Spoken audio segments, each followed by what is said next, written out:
नंतर बाहेर पडताना शक्य नसल्यास किंवा शक्य झाल्यास चादर, उशी, रिकामे पोते अथवा कपड्याची घडी डोक्यावर घ्या, म्हणजे डोक्याला मार लागणार नाही. आता इथं तर ते तेवढं शक्य नाही, पण घरी वगैरे राहाल तर तसं गमत आहे ते.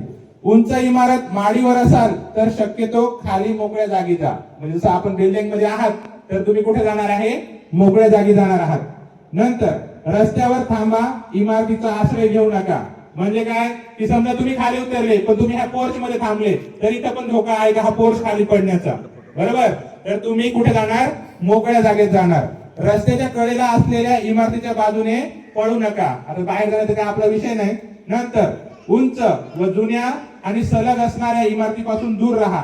तसेच भिंती, विजेच्या तारांपासून आणि ज्याची अंगावर पडण्याची भीती असेल अशा वस्तूंपासून लांब राहा. जमीन फार पाणी गिरलं मुरलं आणि मग सुद्धा जमिनीतला जो काही तप्त वायू असतोय तो सुद्धा बाहेर येऊ शकतोय आणि त्याचा सुद्धा तसा थोडीशी जमिनीची हालचाल होते. त्यामुळे एवढी काही मोठी भीती नाही की आपल्याला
खालीमान करायची, खालीमान करायची.